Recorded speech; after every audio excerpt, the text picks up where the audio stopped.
শত্রুকে বান মারার সহজ উপায়, সহজ টেকনিক।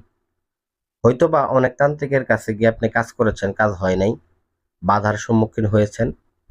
দেখা গেছে অনেক তান্ত্রিকের কাছে যান, প্রথম যে তান্ত্রিকের কাছে গেছেন ওই তান্ত্রিকের কাজ আটকায় দিছে। পরে আর দেখা গেছে যে শত্রুকে বান মারতে পারতেছে না, চালা শুধু মিস যেতেছে। তাদের ক্ষেত্রে আমার এই ভিডিওটা, এই নকশার মাধ্যমে যদি আপনি কাজ করেন, যত প্রকার বাধা বিপদে থাকুক, ওই ব্যক্তি ওই ব্যক্তির শরীরে যদি শরীর বন্ধের তাবিজও থাকে, তবুও দেখবেন ওইটা কেটে যাবে এবং ওই ব্যক্তি 24 ঘন্টার মধ্যে মারা যাবে। এটা অত্যন্ত পাওয়ারফুল, একদম ভয়ঙ্কর একটা কুফরি বান মারণ বিদ্যা। এই বিদ্যাটা আমার স্বয়ং সিদ্ধ করা বিদ্যা। এটার মাধ্যমে যদি আপনি কাজ করেন 100% ফলাফল পাবেন। তো চলেন এটা নিয়ে আজকে আলোচনা করি। যারা তান্ত্রিকদের হাতে গিয়ে প্রতারিত হয়েছেন তারা কিভাবে কাজটা করবেন, এই ভিডিওর মাধ্যমে উপকৃত হবেন। আমি পূর্ণাঙ্গ নিয়ম বলে দিতেছি, ভিডিওটা প্রথম থেকে শেষ পর্যন্ত মনোযোগ সহকারে শুনতে থাকবেন। তো একটা বিষয় বলে দেই, যারা আসলে পূর্বে কাজ করছেন, কাজ হয় নাই, তাদেরকে বলি, যে তান্ত্রিকের কাছে কাজ করছেন অবশ্যই আপনি সঠিকের কাছে গেছেন না ভুলের কাছে গেছেন সেটা আমি জানি না। আর আমি নিজেকে সঠিক দাবি করবো না আপনাদের কাছে, কারণ বৃক্ষ তোমার নাম কি, ফলে পরিচয়। কারণ আমি যে বিদ্যাটা দিতেছি, আমার কাছে আসতে হবে না, আমার মাধ্যমে কাজও করতে হবে না। আমার বিদ্যা দিয়ে কাজ করে দেখেন, আপনি 100% ফলাফল পাবেন। এতটুকুই কথা। তো যাই হোক, স্ক্রিনে যে নকশা দিচ্ছি, এটা কাজ করার জন্য শত্রুর নামটা, শত্রুর বাবার নামটা আপনারা ম্যানেজ করে নেবেন। ম্যানেজ করে নিয়ে তারপরে আসন করে বসবেন, মোমবাতি আগরবাতি জ্বালে আসন করে বসবেন।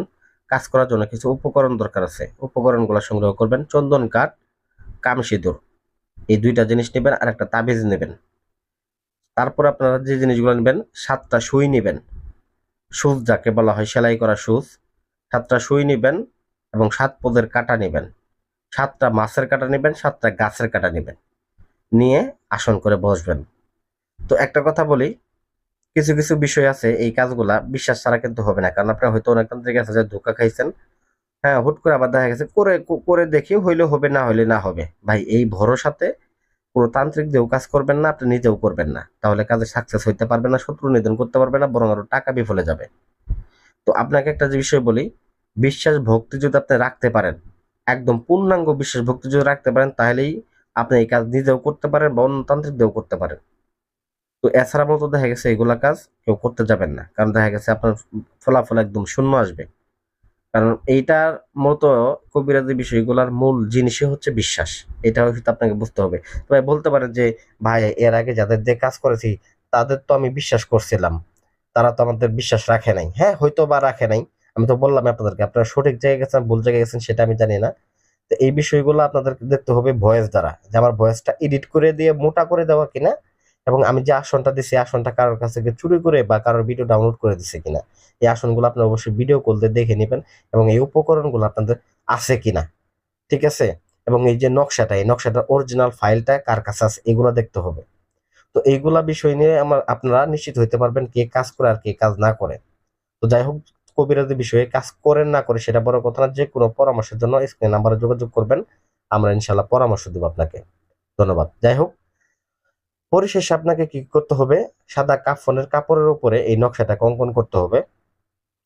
তার সাথে বিশেষ করে কালি হিসেবে আপনারা কাম সিঁদুর, শ্মশান কয়লা মিশ্রিত করে, শ্মশানের আপনার যে মরা পোড়ানো হয় কয়লাগুলা অবশিষ্ট থাকে, ওই কয়লাগুলা দ্বারা এবং কাম সিঁদুরের দ্বারা এই নকশাটাকে অঙ্কন করবেন।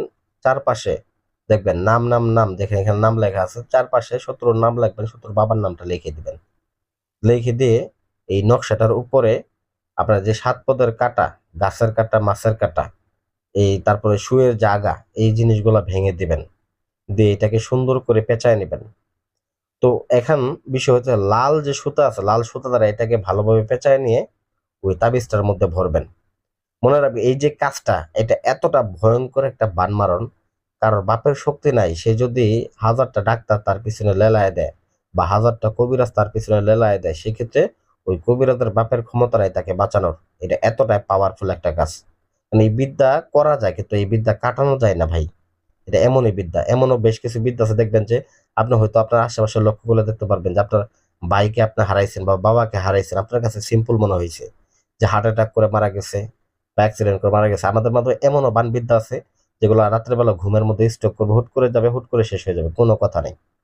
তো এগুলো আসলেই সম্ভব, কবিরাজের মাধ্যমেই সম্ভব। হয়তোবা আপনাদের অগোচর এলাকাতে দেখছেন বিদায় মতো দেখা গেছে